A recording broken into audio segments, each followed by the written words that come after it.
Hello, hi guys! Magandang gabi sa inyo lahat. This is Chin from Masagari Channel, a faith healer, also matter. Sa ngayong gabing to, tingnan natin ang nagsabihin sa inyo ng ating mga gabay. This is Pasilip 2024 for Year of a Wooden Dragon for the sign of Virgo. So Virgo, welcome to my channel. Ano kaya ang messages, advices, and spirit guides ang ating masasaga for today's video? So guys, kanina naman kayang energy or kaganapan sa buhay ng mga Virgo signs ang ating mahagilap. So guys, this reading is a journey din lamang hindi lahat makaka-resonate. Kunin lamang po ang makaka-relate sa inyo and comment down below kung kaninong energy ang ating nasagap. And of course, maraming salamat po sa mga walang sawang support sa aking channel. Lalong-lalo na hindi na nag-i-escape ng ads. Naway pagpalain po kayo ng Diyos at may kapasiksik, diglig, umapaw, na biyaya ang makakamtan nyo, no? And of course, this is a new card natin. Maraming salamat po sa mga walang sampog suporta kasi nakakabili tayo ng mga bagong cards, no?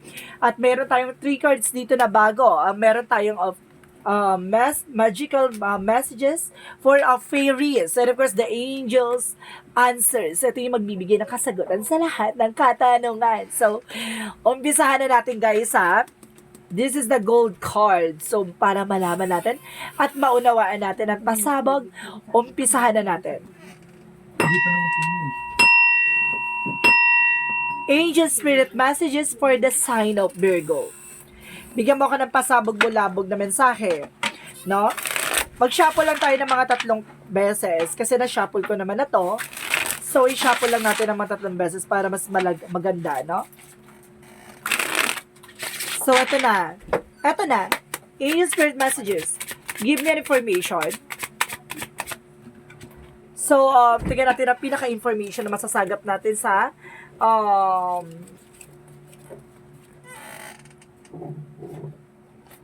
okay. Oh my God. Ang dulas ng cards, di. Ang dulas. Oh my God. There is a Page of Cups. So the Page of Cups represent an intuitions, and new plans, and of course, listen to your inner voice. No? And of course, there's a Six of Swords of transitions. So, ibig sabihin dito, parang binibigyan ka ng information ng ating angel spirit na makinig ka sa gut feeling and vibrations mo. Na doon kanya idadalhin sa, bibigyan kanya ng information dyan at dadaling ka sa mas magandang eksena. No? Pero because there's a Nine of Pentacles and blossoming abundance, mukhang lalakas ang negosyo ang hanap buhay mo. And of course, makaka-recover ka na from the pain. So, this is the 2024 for recovery. And of course, there's a manifestation by magician. Excuse me. Mayroon ka daw mga manifest dito. At the same time, there's a justice. Makukuha mo yung hostisya. Oh my God. So, magician. And of course, the justice is yours. Kumbaga, this is the moment na makukuha mo na at makakamtan mo na ang hostisya. So, what is the Page of Cups? And of course, there's Seven of Swords. So, ito yung sinasabi na makinig ka sa intuitions mo. No, maaaring maraming tao or sa paligid mo na kumukuha ng information sa'yo, or there's a sneakiness, or something lying or cheating on you. So, ibig sabihin, gamitin mo tong information na lakasan mo yung pakiramdam mo, ha? Yung makinig ka sa inner voice mo kapag if you were a woman na Virgo, so malakas ang women empowerment ng instinct niyan, no? Malakas ang woman instinct niyan. Either din sa lalaki, no? Meron sila tinatawag na men's instinct na malakas din ang vibrations, malakas din ang kutob. And because there's the Sun card, there's a pure positivity na magkakaroon ka ng transitions. The Sun card represent a new beginning, a success, no? So, let's see what is the Nine of Pentacles. So, there is the Page of Swords, information. So, maraming nagtatanong-tanong or maraming nagsisearch sa social medias about dyan sa business or trabaho mo, no? Kaya kailangan maging aware ka or baka marami kang client, no? So, let's see what is the Three of Swords in reverse. So there's Ace of Wands. So there's a new beginning coming in for you. And of course, there's a Knight of Swords in reverse. So there's information na matatapos na yung anxieties and stress mo. There's a manifestation So mamamanifest mo na yung mga bagay-bagay na matagal mo nang inantay, no? Or matagal mo nang hiningi or talagang hiniling, no? Let's see what is the Justice card. What is the Justice card? There's the Hangman, no? Kumbaga there's a delays or something. Kumbaga makukuha mo na yung hostation, surrender mo lang daw sa ating Panginoon, no? I-surrender mo sa ating gabay. Let's see what is the Page of Cups and the Seven of Swords. So there's a Five of Cups in reverse. So there's an kumbaga recovery, no? Sa mga losses, griefs, and of course, kumbaga disappointments. So let's see what is the Six of Swords and the Sun card. There's an Ace of Swords. There's a breakthrough. So magtatagumpay ka na raw, no? So parang ang bilis ng eksena na makakaalis ka na raw sa situations mo. So what is the Nine of Pentacles, the Page of Swords? There's a Page of Wands. There's a good news. May magandang balita ka daw na makukuha dito. So may matagal ka ng minaantay or message, email. So this is it. There's an information. So let's see what is the Ace of Wands and of course the Three of Swords in reverse. And of course, there's a Four of Swords. Listen to your intuition, listen to your gut feelings, no? Kung mag-alisin mo daw yung takot at pangamba mo dito, makaka-recover ka na at magkakaroon ka na ng new beginnings. So let's see what is the Knight of Swords in reverse and of course the Magician. And of course, sinasabi din daw sa'yo dito, there's a Four of Pentacles. So protect your power, protect your energy, saving money. So, para mawala yung, kumbaga naka-recover ka na from the stress, anxieties, o kaya matuto ka na mag-savings, no? Matuto ka na mag-tipid, mag-ipon, no? And of course, there is a Magician, you're also manipulator. Mamamanifest mo, mamamanipulate mo naman yan. So, let's see what is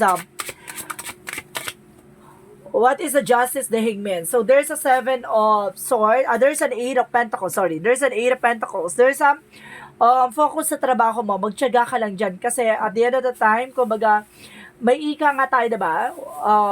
Kung may tiyaga, may nilaga. So, there's a justice, makukuha mo ang what you deserve. There's a cause and effect. So, ibig sabihin, kung nagporsige ka at talagang nag-focus ka at dedicated ka dyan sa ginagawa mo, makukuha mo yung nararapat sa'yo.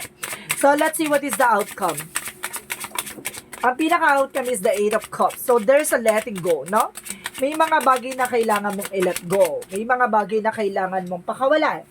And of course, there's Nine of Cups. There's a wish fulfillment.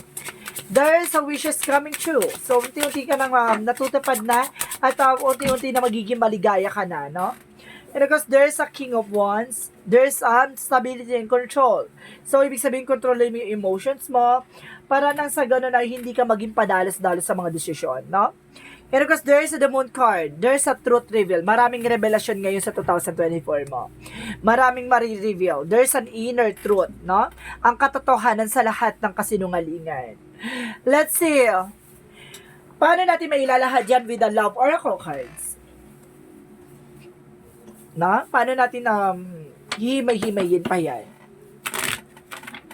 Love Oracle cards. Okay, there's a passion. So, some of you kumbaga kung hilig mo, ano gusto mo, gawin mo, ha? Having fun. So, let's see what this Yin and Yang Oracle card.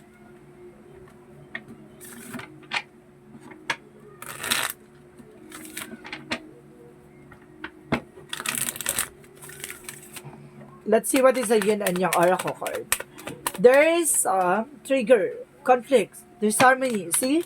Yun ngayon, no? Yung parang nagkakaroon ng komplikado dahil kumbaga yun sa pagiging pagmamadali mo, no? Yun sa pagiging padalos-dalos mo. Kailangan mong transformation, baguhin.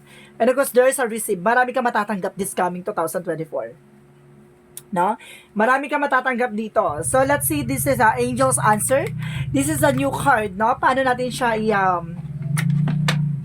paano tayo makakakuha ng information dyan? So, let's see. Let's see what is the Angel's Answers Oracle card. There's a yes. If you have questions, regarding sa mga pinagdadaanan mo at gusto mong hinihiling, kumbaga humihiling ka, there's a yes, no? There's a positive energy na sinasabi, there's a yes. And meditation bring answers, yo.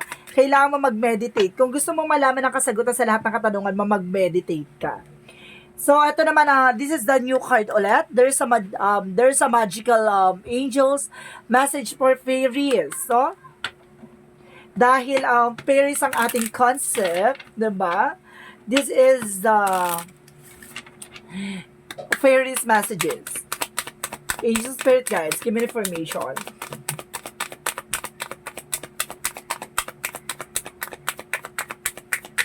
Okay, thank you. Express your individuality. Allow your truest self to shine because you're awesome. So see, ipakita mo yung kaya mo. Ipakita mo yung katangiang meron ka, 'di ba? So let's see what is the messages of Romance Angels. Express your love. Ipakita mo yung pagmamahal mo, ipakita mo yung sarili mo na ibang-iba ka sa mga tao mamahalin niya. Parang ganon, no? Or iba ka magmahal. And of course, there is a vanity. Iwasan mo tong vanity na to or something yung walang kabuluhan, no? Iwasan mo yan. And of course, there is a wisdom. Napakalinis ng mabusila kang puso mo. And of course, there is a passion. Na kung ano talaga yung katangian at kung ano talaga yung gusto mo gawin mo. Yung magpapasaya sa'yo. So, let's see what is the energy. So, there's a patience. So, kailangan mong mag-antay. There's a timing. So, there's a perfect time. There's a divine timing. Time to heal and time to progress. So, this coming 2024, sinasabi sa'yo dito, nahabaan mo ang pasensya mo. And because there's a broken heart. So, some of you, and kumbaga, nasasaktan ka pa rin ngayon. So, pagdating na 2024, kumbaga, magkakaroon ka na ng healing, no? And because there's a blossoming abundance. Diyan papasok ang lalakas ang negosyo o hanap buhay mo or finances mo, no? So, let's see what is additional messages. And the inner truth. So marami talagang revelasyon, no? Maraming revelasyon ngayong 2024 kasi malalaman mo ang katotohanan at ang lahat-lahat ng bagay, no? Na dapat mong malaman. And because there's a transition, reflection and release. So, kailangan mong pakawalan at kailangan mong alisin yung mga bagay-bagay na alam mong hindi makakatulong sa at walang beneficial, no? Of your own soul. And of course, there's a dancing movement. So, kailangan mong kumilos, gumalaw, no? So, let's see what is additional messages. Okay, there's a infinite abundance. So, lalakas talaga yung negosyo o hanap buhay dito. May kasaganahan talaga nag-aantay sa'yo this coming 2024. And of course, there's a trust. Magtiwala ka lang. Siguro dahil, kumbaga, kailangan pang hilumin yung sugat ng nakaraan mo, no? Kumbaga, if you are ready, so, ipapasok na yung mga magagandang opportunity sa'yo, no? Maaaring hindi ka pa handa sa ngayon. So, darating yung araw na ipagkakaloob na sa'yo sa takdang panahon. So, let's see what is the Monsology. Communication is the key. So, kailangan pa ng communications, no? Some of you walang communication. And of course, there's a meditate and contemplate. So, some of you, kumbaga, kailangan mo magdasal, no? Ipagdasal. Kung may mga dasalin ka sa kanya, if you were separation, no? Kumbaga, magdasal ka, ipagdasal mo. Kung para sa'yo talaga siya, ibalik siya. Kung hindi siya para sa'yo, kalimutan na siya ng puso't isip mo, no? If you were single, kumbaga may taong darating by 2024. Pagdating if you were taken, kung may asawa ka, so this is sinasabi sa'yo dito na magtiwala ka, no? Kumbaga marami mga pinagdadaanan kayo with your person, so malalagpasan nyo yan. Kapit lang. And of course, there's an envy. So, ibig sabihin dito, kumbaga may kanya-kanyang different challenges sa buhay. Kaya huwag ka masyado mag-emote, huwag ka mag-drama, no? Nakakala mo, pinagsakluban ka ng langit at lupa. Huwag ka mag-alala. May mga kanya-kanya tayong pinagdadaanan, maaaring, kumbaga, para sa'yo, yan na yung pinaka-worst. Pero sa iba, wala ka pa sa exciting part. What is additional messages? Additional messages. And of course, there's an earth. So, sinasabi dito, there's a learning how to be human. So, dapat matutunan mo yung pagiging tao, no? Akaakibat niyan yung mga responsibilidad, lahat ng mga failure, disappointment. Dapat matutunan mo at maging balanse, no? And of course, there is an hirate. Ibig sabihin dito, homesick from the start. Kumbaga parang longing for a person or longing for a fulfillment. Kumbaga, hinihiling mo sa ating mga tala, sa ating Panginoon at sa ating mga gabay, rather sa universe, na ipagkaloob na yung para sa'yo talaga. And of course, there's I remember, soul plan. So, ibig sabihin talaga, there's a destiny for your life. For may mga bagay lang talaga na kailangan mo pagdaanan. There's a soul plan, destiny plan. So, ibig sabihin dito, lahat ng bagay na to ay nasa propesya, nakatakdang mangyari at talagang itinakda para sa'yo. So, let's see what is Arcangel Raphael. What is Arcangel Raphael? Messages. Arcangel Raphael, sovereignty. Ibig sabihin dito, kailangan mo na masusustansya pagkain, no? Kumbaga, nagkakaroon ka ng cravings for vegetables, fruits, no? Na kailangan mo ng iyong katawan. So, let's see what is Arcangel Michael, messages for you. There's an energy healing work. So, kailangan mo talaga ng energy healing. Some of you, kailangan mo magpagamot, kailangan mong gamutin, kailangan mong humilom yung sugat ng nakaraan. No? And of course, kailangan mo rin siguro, there's a prayer will help you for the situation. Kailangan mo magdasal na makakatulong sa'yo para sa sitwasyon mo. And of course, make a commitment. So, ibig sabihin dito, kailangan mo ng commitment sa isang, hindi porkit a commitment is a relationship. Pwede din ito sa business, trabaho, family. And of course, there's use your imagination and you see the answer, no? Gamitin mo yung intuitions mo. Virgo ay malakas ang intuition. So, kailangan makinig ka sa intuition and gut feeling mo. So, let's see what is the Jesus loving quotes. So, there's all things whatsoever you shall ask in the prayer, believing you shall receive. See? Lahat daw ng bagay na pinagdadasal mo at dapat mong pinagdadasal, maniwala ka na matatanggap mo ayon sa kalooban ng Diyos. So, let's see what is the angel's number. Let's see what is the angel's number. Okay, there's 9. I am compassionate. So, sinasabi dito, it's your compassion that makes you shine. You are devoted to helping the greater good and have a strong talent for speaking for others. And your soul is most been satisfied when you are being of service. So, some of you, public servants, kumbaga meron kang position for a public services like kagawad or kapitan or something na nakakatulong ka sa ibang tao, no? So, let's see what is the messages of life. What is the messages of life? Overcoming. So, ibig sabihin, parating na. Parating na. So, sinasabi sa'yo dito, today, in a great school of life, I practice self-discovery, but by acknowledging that my fear, anger, and ego separate me from divinity. I allow the light grows inside me. These lights give me the power to reign over my inner kingdom.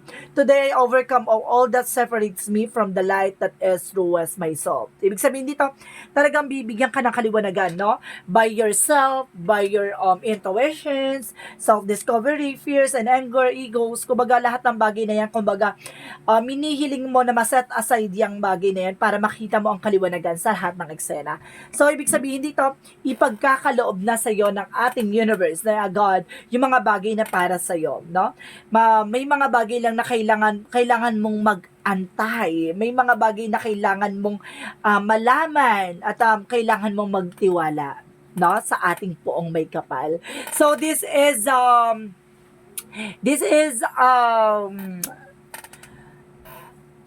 okay, this is 2024 Pasilif for the Year of the Wooden Dragon for the sign of Virgo. Maraming salamat Virgo for your wonderful reading. And of course, maraming salamat po sa mga walang sawang pagsuporta sa aking channel. Lalo na hindi nag-i-skip ng ads. Naway pagpalain kayo ng Diyos at may kapasiksik diglig na guumapa o manumbalik sa inyong biyaya. And of course, this reading is a general reading lamang, hindi lahat makaka-resonate. Kunin lamang po makaka-relate sa inyo and comment down below kung kaninong energy ang ating nasagap. Maraming salamat po guys and see you in the next video. Bye-bye and babush!